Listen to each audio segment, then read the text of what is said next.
We really need your help. I think every good cinema, every good film needs help from the audience. অ্যাসির আমেজে মজলো Kolkata. শহরে Acropolis মলের Cinepolis মাল্টিপ্লেক্সে হয়ে গেল অ্যাসি সিনেমার premier, যেখানে ঝলমলে উপস্থিতি ছিল অভিনেত্রী তাপসী পান্নুর, ছিলেন প্রসিদ্ধ অভিনেত্রী কনিক কুসৃতি এবং পরিচালক অনুভব সিনহাও। তাপসী পান্নুর ছবির প্রিমিয়ারে দর্শক আসন পূর্ণ থাকবে সেটাই যেন স্বাভাবিক। অ্যাসি, যার অর্থ আশি, ধীরে ধীরে নিজের তাৎপর্য প্রকাশ পায়। ছবিতে অভিনয় ছিল অনবদ্য। টান টান সিনেমাটিক দৃশ্যের পর যখন সিনেমা শেষ হলো, তখন কয়েক মুহূর্ত নীরবতা থাকার পর ছিল করতালির বজ্রধ্বনি। বহু দর্শক দাঁড়িয়ে ছবিটিকে ফাটাফাটি, সাহসী এবং অবশ্যই দেখার মতো বলেও প্রশংসা করেন। কলকাতার এই প্রিমিয়ার একবার আবারও প্রমাণ করলো অর্থবহ সিনেমা এবং সচেতন দর্শকের মিলনে প্রতিক্রিয়া শুধুমাত্র করতালিতে সীমাবদ্ধ থাকে না, জন্ম নেয় সচেতনতা, সংলাপ এবং সমাজের প্রতি গভীর প্রভাব। আগামী 20 ফেব্রুয়ারি প্রেক্ষাগৃহে মুক্তি পেতে চলেছে অ্যাসি। কলকাতার খাবার তাপসীর খুব পছন্দের, সেই কথাও জানিয়ে দিলেন তিনি এদিন। তবে কলকাতা এলে তিনি সি ফুড খান, সে কথা জানিয়ে বলেন, এখানে এলে আমি সি ফুড খাই, কারণ সব শহরে গিয়ে সি ফুড খাওয়া যায় না। আর মিষ্টি তো আছেই, কপাল ভালো যে আমিও তো মিষ্টি প্রেমী নই, না হলে বেশি খাওয়া দাওয়া করে ফেলতাম। বেঁচে গেছি। আসলে কোনো শহরে গেলে আমার ওখানের খাবার খাওয়ার কথা সবার আগে মাথায় আসে, আর কলকাতা এলেই আমি সি ফুড ট্রাই করি। Make this film houseful in successive shows from Friday and onwards as well. Absolutely. We really need your help. I think every good cinema, every good film needs help from the audience, because we are not very loud. We can't make too much of noise. We want our audience to make that noise. So I hope you help us make that noise. And I know you've done it before for good films. I have actually huge expectations from Kolkata. I've always had some beautiful response for a lot of our films, Sir's films from Kolkata. So my expectation meter is already high. So I think I'm going to assume that you will help us make this film a lot of noise. And thank you so much for coming again, for your time.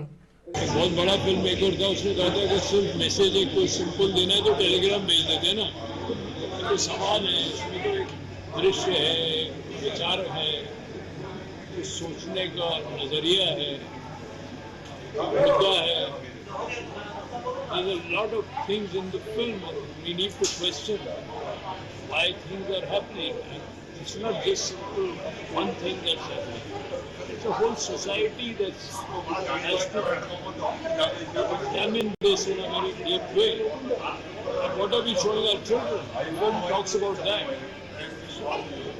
There's no simple message. We tell you a story.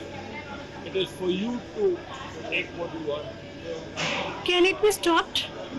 And we are not political. The film asks questions. The answers are up to you. Do you want to stop? I think it should be. There's no nuance in this. Just be stopped. Of course it's stopped. But can I? No, I can't. Successful और अच्छा काम किया तो obviously automatically पहला नाम वही आता है ना। सर, क्या इस सिनेमा के माध्यम में आप क्या वार्ता देना चाह रहे हैं, क्या मैसेज आपको क्या मिला? ये हो पाएगा? आपको क्या लगता है? आपको क्या मैसेज मिला फिल्म देख के? मैं कोई मैसेज नहीं दे रहा था, पर आपको क्या मिला? एक स्ट्रॉन्ग फाइट, एक strong message for the society. वो आपका मैसेज है, किसी और का मैसेज कुछ और होगा।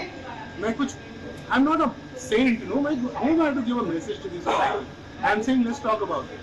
इतना सब वार्ता मिलने के बाद भी ये सब रेप जैसा केसेस कभी भी क्या बंद होगी?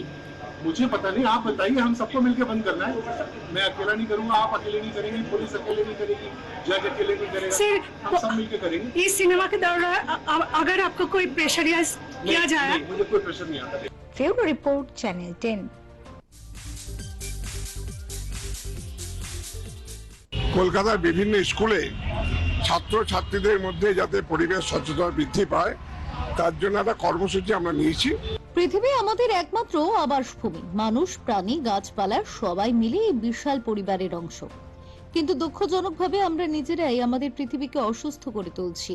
বনভূমি উজাড়, নদী দখল, বায়ু দূষণ, প্লাস্টিকের বন্যা সব মিলিয়ে প্রকৃতি যেন হাঁপিয়ে উঠেছে।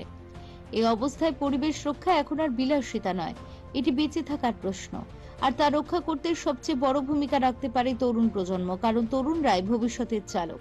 তাদের হাতেই তৈরি হবে আগামী দিনের পৃথিবী। কলকাতার চেতনা বয়েজ স্কুলে সচেতনতা কর্মসূচির সূচনা করলেন মেয়র, যেখানে ছাত্রছাত্রীদের হাত ধরে দূষণমুক্ত সবুজ পৃথিবী গড়ার ডাক দিলেন কলকাতার মেয়র তথা রাজ্যের মন্ত্রী ফিরহাদ হাকিম। কলকাতা পুরসভার পরিবেশ বিভাগের মেয়র পারিষদ স্বপন সমাদ্দারের বিশেষ উদ্যোগে এই কর্মসূচির আয়োজন করা হয়েছিল। এদিন অনুষ্ঠানে মেয়র পারিষদ নিজে উপস্থিত থেকে পরিবেশ রক্ষার বিভিন্ন দিক নিয়ে আলোচনা করেন। এছাড়া বিশিষ্ট অতিথি হিসেবে উপস্থিত ছিলেন স্থানীয় পুরমাতা দেবলীনা বিশ্বাস। মেয়র এই শিবিরের উদ্বোধন করেন। অনুষ্ঠানে মেয়র বলেন, পরিবেশ রক্ষা কোনো শৌখিনতা নয়, বরং বেঁচে থাকার লড়াই। ভবিষ্যৎ প্রজন্ম অর্থাৎ ছাত্ররা যদি আজ সচেতন হয়, তবেই আমরা আগামীর শহরকে সুন্দর রাখতে পারবো।